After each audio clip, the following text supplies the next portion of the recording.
namanya pedoman atau pengekangan. Ini menjadi pertanyaan kita semua. Lanjut.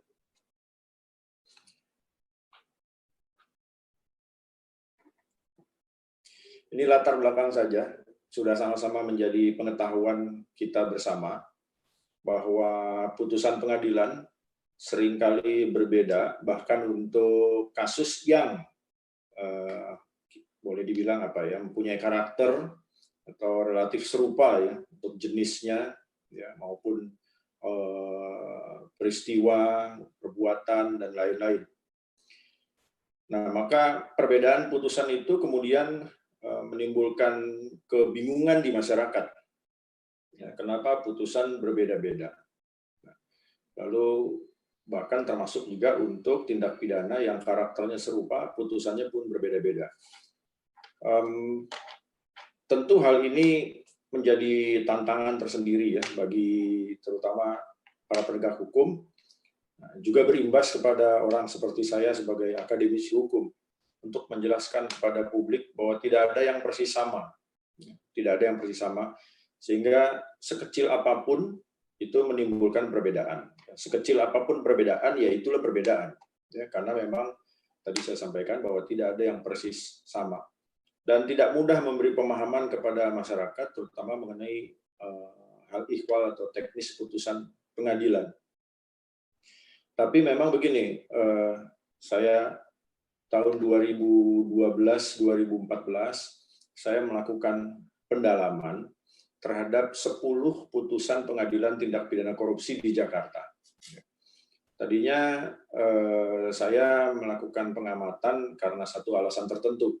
Tetapi waktu itu ada kasus yang sedang ramai dan menjadi perbincangan. Efek hukum, aspek hukum dan aspek non-hukum seperti politiknya sama serunya. Maka saya putuskan untuk melebarkan monitoring saya memutuskan memilih 10 putusan yang akan saya dalami. Yang menjadi latar belakang saya memonitor waktu itu sebetulnya begini, menjadi pertanyaan bagi kita, termasuk publik, ya. Jadi bahkan orang yang tidak memahami hukum pun, katakanlah misalnya orang awam hukum, pun bertanya-tanya, ya. Apalagi orang hukum, menyangkut fakta-fakta tertentu, yaitu begini, hakim seringkali di dalam putusan menyatakan bahwa sesuatu itu terbukti, lalu ujung-ujungnya dia bilang seseorang bersalah, ya, terbukti bersalah lalu dihukum. Terlepas dari hukumannya yang bervariasi, berat ringannya, menjadi pertanyaan bagi saya waktu itu, apa sih sebetulnya yang menjadi ukuran bagi hakim untuk menyatakan sesuatu itu terbukti di pengadilan. Karena begini, ada fakta-fakta yang menarik di mana kasus-kasus tertentu ya, yang dalam pandangan saya misalnya waktu itu, ini sesuatu tidak terbukti. Tetapi hakim menganggap terbukti. Ya. Putusannya bersalah. Belakangan saya mendapatkan putusannya, saya tidak menemukan tuh bagaimana hakim menilai bahwa sesuatu itu terbukti. Jadi seperti ada lompatan logika, Lalu karena saya ingat betul di Pengadilan Tipikor Jakarta itu direkam, saya minta ke KPK rekamannya. Dan alhamdulillah saya dapat. Nah, jadi saya lihat apa sih pembuktian yang dilakukan jaksa. Lalu saya menilai apakah secara hukum menurut pandangan saya betul terbukti atau tidak. Gitu. Nah, itu yang menarik. Beberapa pembuktian menurut saya tidak terpenuhi. Tapi hakim tetap menyatakan terbukti, lalu pelakunya, terdakwanya dihukum bersalah. Nah, yang namanya putusan pengadilan itu sebetulnya sikap hukum hakim. Itu sebabnya begini, hakim itu kan tidak boleh sebetulnya berbicara di publik, apalagi menjelaskan putusannya gitu kan, putusan lalu kemudian kontroversial misalnya ya. Lalu dia tampil di televisi menjelaskan ini putusan saya maksudnya begini, tidak boleh ya. Publik cukup menilai, silakan menilai isi putusan. Nah, sialnya tanda kutip, beberapa putusan yang bagian tertentu saya anggap tidak terbukti itu, hakim tidak cukup menjelaskan apa dan bagaimana. Ia sampai pada kesimpulan bahwa sesuatu terbukti. Nah, Jadi sebetulnya begini, bukan cuma di kasus-kasus tindak pidana korupsi, pasal 2, pasal 3 misalnya terkait perma ini, putusan pengadilan menjadi disparitas menjadi sangat tinggi, tapi juga sebetulnya di banyak tindak pidana lain, tindak pidana umum misalnya itu juga menjadi pertanyaan besar. Ya. Bahkan kalau kita mau lebih mundur sedikit, pidato pengukuhan guru besar Profesor Harkristuti Harkrisnowo, guru besar saya di UI, itu dalam pidato pengukuhannya menyampaikan bahwa sampai saat ini kita tidak pernah bisa menemukan ukuran-ukuran yang digunakan oleh para pembuat undang-undang, termasuk KUHP kita, KUHP Belanda dan lain-lain, mengenai berat ringannya ancaman hukuman yang ada di KUHP. Ya, misalnya begini, pencurian ancaman pidana maksimal penjara 5 tahun. Ya. Penipuan, penggelapan 4 tahun. Itu apa ukurannya? 5 tahun, 4 tahun. Sehingga kan kita bisa bilang begini, oh berarti pencurian lebih berat daripada penipuan, penggelapan, karena ancaman pidananya lebih berat. Nah, ini juga menjadi pertanyaan. Ya, menjadi pertanyaan, apa ukurannya? Siapa yang menentukan tindak pidana yang satu lebih berat daripada yang lain, sehingga ancaman pidananya lebih berat? Nah, apa ukurannya? Secara umum kita cuma bisa membedakan yang relatif paling berat itu kejahatan yang menghilangkan nyawa. Kedua, yang menghilangkan luka badan, kira-kira gradasinya. Ketiga, menimbulkan kerugian material yang amat besar. Dan seterusnya, dan seterusnya. Tapi begitu kita masuk lebih dalam, kita kesulitan menemukan ukuran. Maka tim perumus rancangan KUHP mencoba membangun konstruksi pemidanaan sedemikian rupa. Lanjut.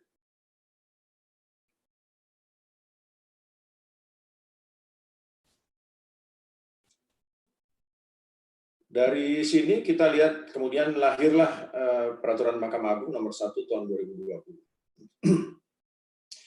Ya, pada intinya perma ini sebetulnya jelas sekali pada bagian konsiderat disebut bahwa perlu penjatuhan pidana dengan memperhatikan kepastian dan proporsionalitas. Jadi penjatuhan pidana ini harus memperhatikan kepastian dan proporsionalitas. Tentu begini, kalau kita bicara kepastian, pada umumnya kita merujuk pada terms kepastian hukum. Dan proporsionalitas itu menyangkut kaitan antara perbuatan pidana dengan hukumannya. Sebagaimana tadi saya bilang bahwa kita tidak mungkin menerapkan sesuatu atau menemukan sesuatu itu persis sama satu sama lain karena pasti ada perbedaan. Nah, proporsionalitas ini kan tentu begini ya. Kita sering mendengar misalnya publik bilang supaya koruptor itu dihukum mati misalnya. Saya pribadi sangat memahami alasan publik berpendapat seperti itu. Tetapi saya punya fakta yang sangat menarik.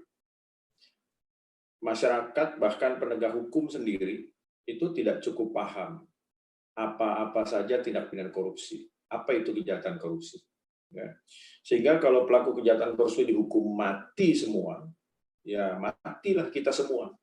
Karena kejahatan korupsi itu kejahatan yang relatif dilakukan oleh banyak orang, bahkan mungkin semua orang secara tidak sadar. Jadi 20 tahun lebih saya mengajar dan mengupas Undang-Undang Pemberantasan Tindak Pidana Korupsi, saya sampai pada kesimpulan bahwa banyak pelaku kejahatan korupsi yang melakukan korupsi karena tidak tahu bahwa apa yang diperbuatnya adalah korupsi.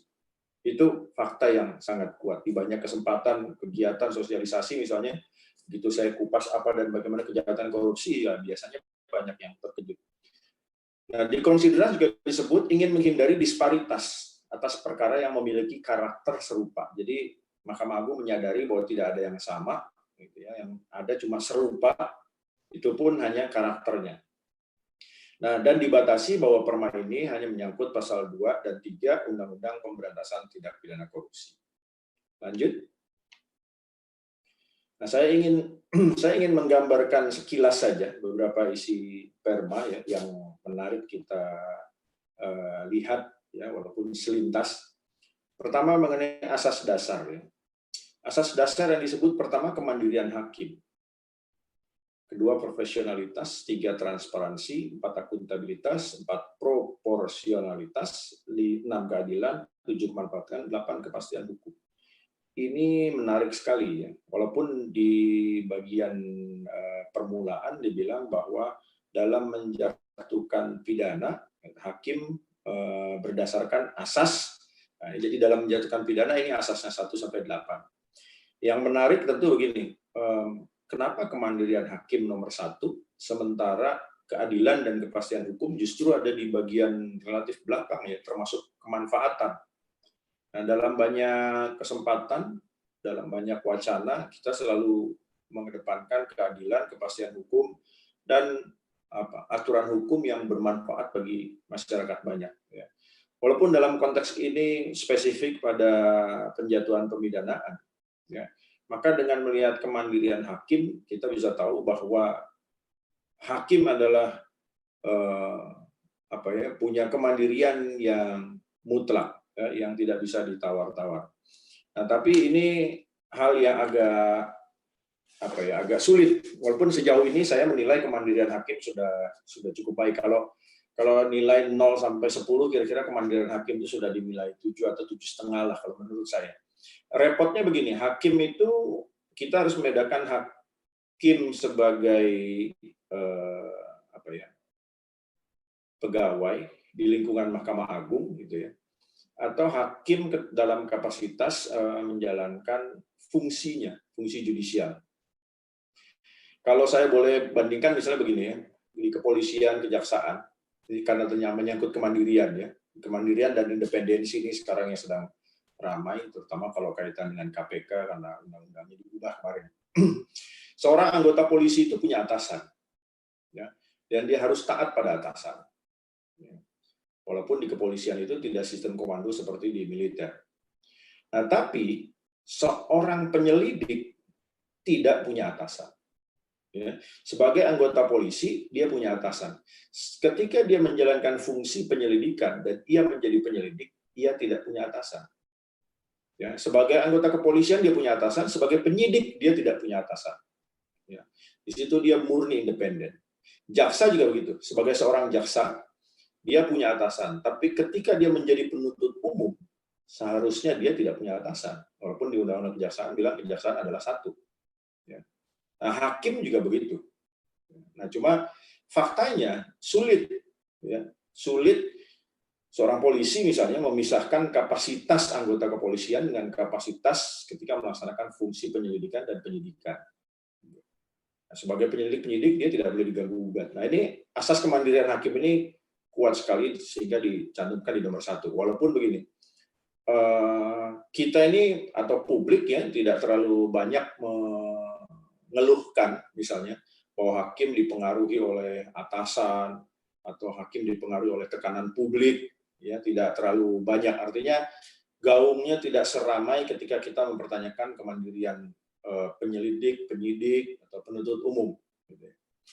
Lanjut. Nah, ini tujuan pedoman pemidanaan. Ya, jadi Perma sudah menyebut bahwa ini sebetulnya pedoman, ya, menjadi ukuran saja. Nah, cuma begini, kalau kita lihat tujuannya, satu, memudahkan hakim, ya, dalam menjatuhkan hukuman. Buat saya sebetulnya begini, memudahkan hakim itu sebetulnya konteksnya apa? Ya. Kita harus membayangkan bahwa orang jadi hakim itu sudah punya seperangkat kemampuan, kompetensi, kapabilitas, ya, untuk menilai suatu perkara, ya, termasuk untuk menyimpulkan dan mengambil keputusan. Nah, sehingga apalagi yang perlu dimudahkan sebetulnya? Ya. Apakah kalau tidak ada pedoman muncul masalah? Gitu ya. Masalah satu-satunya yang melatar belakangi pedoman ini yaitu tadi disparitas putusan. Ya. Orang menganggapnya disparitas, walaupun kadang-kadang tidak sesederhana itu. Kedua, mencegah perbedaan rentang tanpa mengurangi kewenangan dan kemandirian. Ya. Mencegah perbedaan rentang, karena itu tadi ada yang terlalu jauh. Ya. Ada katakanlah koruptor ini. Kita bicara yang karakter, jangankan yang karakternya serupa, ya, yang karakternya berbeda saja kita sering bertanya-tanya. Koruptor hukumannya 1,5 tahun, ya, pasal berapapun misalnya ada kasus koruptor dihukum 1,5 tahun. Tapi kita lihat ada penipu yang hukumannya 4 tahun, Ada kejahatan lain yang hukumannya lebih berat, padahal di kepala kita, di benak masyarakat misalnya, korupsi ini udah kejahatan yang paling berat lah, bersama-sama dengan narkotika, misalnya pencucian uang, terorisme. Tapi ternyata ada kejahatan di KUHP hukumannya lebih berat faktanya, putusannya ya, kalau bicara ancaman hukumannya, ancaman hukuman di Undang-Undang Pemberantasan Tindak Pidana Korupsi itu sebetulnya relatif berat karena rata-rata maksimal 20 tahun. Tapi hakim pada saat menjatuhkan hukuman itu jauh sekali ya, kortingnya. Katakanlah misalnya melanggar pasal 2 Undang-Undang Korupsi yang ancaman pidananya bisa sampai 20 tahun. Ya, tapi jaksanya menuntutnya 10 tahun. Undang-undangnya ngatur ancamannya 20 tahun, jaksa menuntutnya 10 tahun. Hakim nanti menjatuhkannya 6 tahun, 7 tahun. Gitu. Masuk pengadilan, masuk penjara, inkrah, dapat remisi dan lain-lain, jadilah dia cuma menjalani 4 tahun. Nah, itu juga PR besar yang apa ya, harus kita selesaikan. Ketiga, mewajibkan hakim mempertimbangkan alasan berat ringan pemidanaan. Ini kan menarik buat saya. Kenapa? Karena gini, apakah selama ini lalu seakan-akan hakim tidak wajib mempertimbangkan alasan berat ringan? Ya? Walaupun kita lihat ini alasan berat ringan pemidanaan dalam konteks pasal 2, pasal 3 Undang-Undang Pemberantasan Tindak Pidana Korupsi. Ya. Artinya mewajibkan hakim mempertimbangkan alasan berat ringan pemidanaan ini kan sebetulnya sudah menjadi panduan umum yang tidak perlu lagi ditegaskan di sini. Dan keempat, mewujudkan kepastian hukum, keadilan, dan kemanfaatan yang proporsional. Yang ya kalau kita bicara dalam realitas sehari-hari ini sesuatu yang mengawang-awang gitu ya, kepastian hukum, keadilan, dan kemanfaatan yang proporsional. Lanjut. Nah, saya ingin mengajak melihat sedikit isi Perma ya.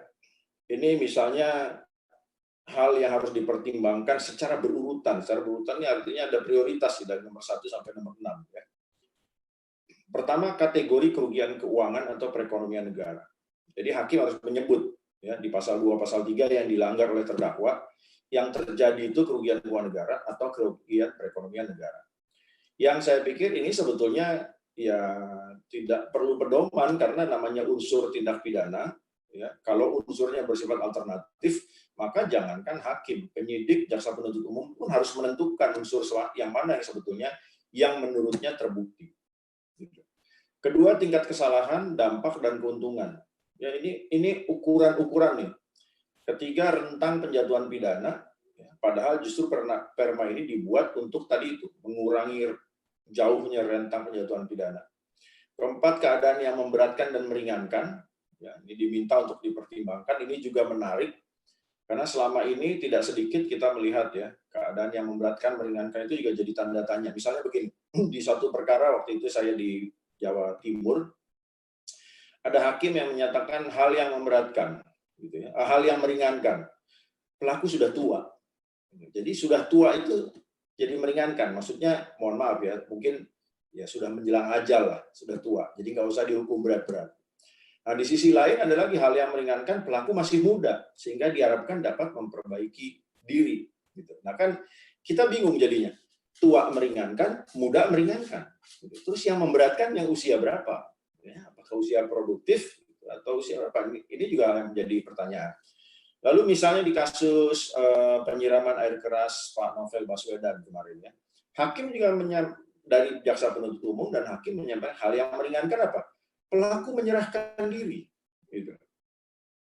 Loh kok ini meringankan ya? Ya saya bertanya-tanya. Kenapa bertanya-tanya? Karena kan kita sama-sama tahu pelaku ini sudah menghilang 2 tahun. Ya, sehingga ya, katakanlah kesulitan lah kepolisian mencarinya. Sampai akhirnya dia muncul mengaku bahwa dia pelakunya. Ya kita terlepas dari kebenaran material yang terjadi di balik itu, tapi orang menghilang sekian lama, terus tiba-tiba dia mengakui perbuatan, menyerahkan diri, kok jadi hal yang meringankan. Ya? Jadi kita mesti meluruskan ini cara berpikir. Saya khawatir besok-besok kalau polisi misalnya menangkap orang, lalu orang yang ditangkap tidak melawan, itu juga jadi hal yang meringankan nanti pada saat ditangkap dia tidak melawan. Itu jadi aneh. Ya. Nah, kelima penjatuhan pidana sendiri, keenam ketentuan lain yang berkaitan. Nah, ini yang mungkin perlu perlu dilihat lebih jauh. Ya. Lanjut.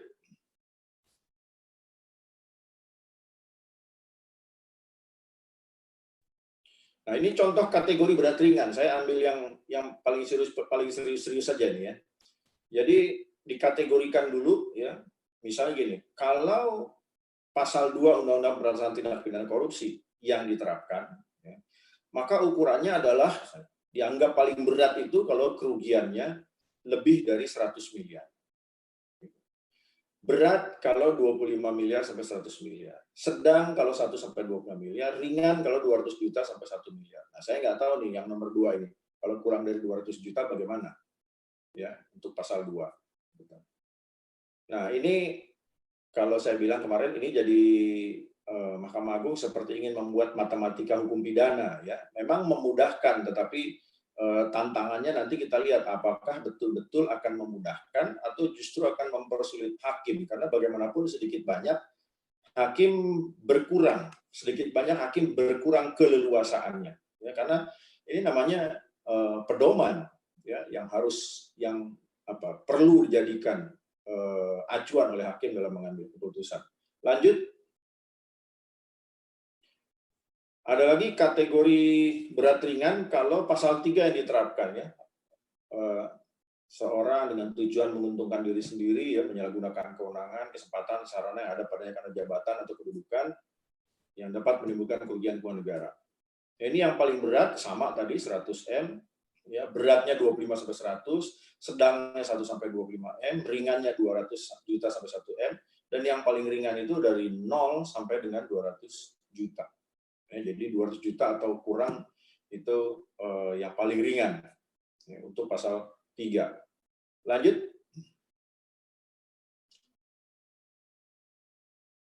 Ini sekilas misalnya tadi yang dijadikan ukuran kesalahan, dampak, dan kerugian gitu ya. Ini yang paling tinggi, karena selain yang paling tinggi ada kriteria-kriteria lain, tapi ini yang dijadikan kriteria kesalahan yang paling tinggi. Kalau misalnya perannya paling signifikan, ya si terdakwa perannya paling signifikan, maka dia dianggap kesalahannya tinggi. Atau kalau dia sebagai penganjur, atau modusnya menggunakan sarana teknologi canggih, atau dilakukan dalam keadaan bencana atau krisis ekonomi nasional. Nah, kita lihat satu persatu ya. Peran paling signifikan. Terus terang saja saya ini agak bingung ketika membaca bagian ini ya. Peran paling signifikan itu apa kira-kira ya? Gitu. Misalnya ya, kita tidak bicara tindak pidana korupsi deh. Kita bicara yang kemarin sedang ramai ya, menyangkut kasus Joko Chandra mendapat surat jalan di kepolisian misalnya. Ya.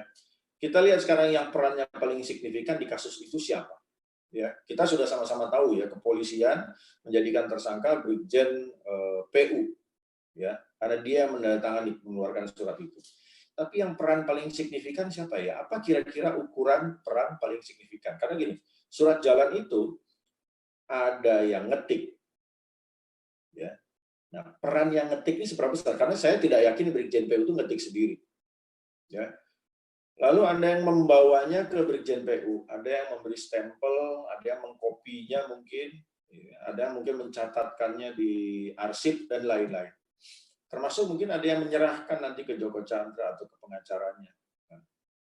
Jadi peran Brigjen PU yang mana? Gitu. Ya. Nah, maka kan kita harus lihat begini sebetulnya. Kalau kita bicara dalam kasus itu misalnya peran paling signifikan, ya, peran paling signifikan itu kan yang membuat surat itu lahir atau terbit. Ya. Nah, bagaimana mengukurnya? Kita berdebat nanti di situ tuh ya, berdebat di situ. Yang ngetik pasti anak buah nggak mungkin berani melawan atasan. Kata orang begitu, ya. Tapi kita ini kalau jadi anak buah, jangan yes bos saja. Kalau kita tahu sesuatu tidak benar, kita harus berani lawan. Itu yang namanya mandiri dan independen bagi orang perseorangan. Sehingga apa peran yang paling signifikan? Kasus IKTP. Siapa yang perannya paling signifikan? Yang membuat aturan penuh lubang, atau yang memanfaatkan lubang aturan, ya, atau yang mendapatkan bagian paling besar, atau yang mana? Ini kita bicara mengenai tingkat kesalahan paling tinggi. Penganjur dalam hukum pidana kita tahu ada penganjur, penggerak, pembujuk. Ya. Nah, dalam konsep hukum pidana, penganjur dan orang yang dianjurkan hukumannya sama. Ya, hukumannya sama. Ya, itu berbagai teori, doktrin, jurisprudensi menunjukkan demikian. Nah, kalau dia menjadi penganjur, berarti kan dia yang punya ide, dia yang berkepentingan untuk terjadinya kejahatan. Hanya saja penganjur itu kan sebetulnya tidak menghendaki tangannya kotor, ya, maka dia menggunakan tangan orang lain. Orang lain tadinya tidak mau jadi mau karena dijanjikan, karena diancam, karena diiming-imingi dan lain-lain. Ya, muncul niatnya karena digunakannya bujuk rayu. Atau modusnya menggunakan sarana teknologi dan canggih. Nah, ini juga menjadi pertanyaan karena gini, kita sering bertanya-tanya apa sih sebetulnya ukuran kejahatan korupsi yang besar. Saya misalnya begini, di banyak kesempatan sosialisasi atau penyuluhan, orang selalu bertanya-tanya misalnya, kenapa penegak hukum kita, terutama KPK lah saya katakan, KPK itu kenapa nangkepnya yang kecil-kecil, kenapa tidak yang besar-besar, gitu ya. Selalu banyak pertanyaan seperti itu. Ya, yang bisa ditangkap tangan itu kan relatif hanya suap ya, ketika terjadi serah terima uang. Pasal 2, pasal 3 hampir tidak mungkin menurut saya dilakukan lewat operasi tangkap tangan. Nah, sehingga sebetulnya begini, bukan sarananya, ya, bukan juga sekedar modusnya, tapi bagaimana ia mewujudkan perbuatan. Ya. Karena begini, menggunakan sarana teknologi itu kan memudahkan, sarana teknologi itu memudahkan manusia. Jadi wajar kalau orang menggunakan cara yang mudah. Justru cara yang rumit. Ya. Hukum itu ilmu logika, jadi kita harus melihatnya secara tepat. Misalnya begini, di dalam KUHP, kejahatan yang dilakukan malam hari, misalnya untuk pencurian, itu hukumannya lebih berat ketimbang kejahatan yang dilakukan siang hari. Ya, pertanyaannya kan, kenapa kejahatan yang dilakukan malam hari hukumannya lebih berat ketimbang siang hari? Bukankah kalau siang hari kan orang nekat berarti? Orang melek, orang lagi kerja, orang lagi beraktivitas, dia nyuri. Berarti ini orang nekat. Bukankah seharusnya yang seperti ini yang dihukum lebih berat? Nah, tapi kan hukum pidana menggunakan ukuran umum normal wajar. Pada malam hari, orang normal pada umumnya sedang tidur. Ya, ini ada orang yang memaksakan diri menahan kantuk untuk melakukan kejahatan. Oh, berarti niat benar ini orang. Itulah cara berpikirnya. Dia memanfaatkan situasi di mana orang sedang lengah, sedang tidur. Ya. Hukumannya menjadi lebih berat. Gitu. Nah, ini serupa apa tidak dengan contoh yang saya sampaikan tadi kira-kira? Menggunakan sarana yang mudah. Gitu kan? Yang pada umumnya melakukan pelaku kejahatan melakukan hal seperti ini. Ya. Sementara sarana teknologi sendiri itu sebetulnya kan tidak murah, ya, dan tidak sederhana. Ya. Kalau kita bisa menguasai teknologi, mudah. Gitu. Maksudnya tentu itu menyalahgunakan kemampuan teknologinya, bukan sekedar sarana teknologinya. Kalau sarana teknologi dilakukan oleh anak kecil, ya memang itu tujuannya memudahkan supaya setiap orang bisa menggunakan. Ya, tapi bagaimana kemampuan teknologinya disalahgunakan, jadi bukan sekedar sarananya. Nah, atau keempat, dilakukan dalam keadaan bencana atau krisis ekonomi nasional. Ya, ini kesalahannya paling tinggi. Ini kan berbeda sedikit dengan pasal 2 ayat 2, di mana dapat diancam pidana mati kalau yang dikorupsi adalah dana penanggulangan bencana. Jadi dana penanggulangan bencana dikorupsi, orang bisa dipidana mati. Kalau ini dalam keadaan bencana, jadi bukan dana penanggulangannya. Ini menjadi tingkat kesalahan paling berat. Ya, kita bisa memahami poin yang nomor 4 ini. Lanjut. Dari tingkat kesalahan kita melihat dampak misalnya ya. Karena menjadi salah satu ukuran penting di dalam perma. Yang dampaknya paling tinggi sehingga tadi ancaman hukumannya bisa jadi yang paling berat ya. Itu kalau mengakibatkan dampak atau kerugian skala nasional. Ya. Ini bukan sesuatu yang mudah ya. Harus menghadirkan ahli untuk menyatakan bahwa dampaknya nasional. Cuma pertanyaannya begini, karena pasal 2, pasal 3 itu menyangkut kerugian keuangan negara, ya nanti kalau kita lihat bagaimana karakter dan tipologi kejahatan korupsi menyangkut pasal 2, pasal 3, kita akan lihat ya bahwa pada dasarnya korupsi pasal 2, pasal 3 itu pasti berskala nasional. Ya. Tinggal langsung atau tidak langsung. Gitu ya. Langsung atau tidak langsung. Pasti berskala nasional. Ya. Kedua, mengakibatkan hasil pekerjaan yang tidak dapat dimanfaatkan sama sekali. Nah, ini terus terang saja begitu membaca ini, saya langsung membayangkan kasus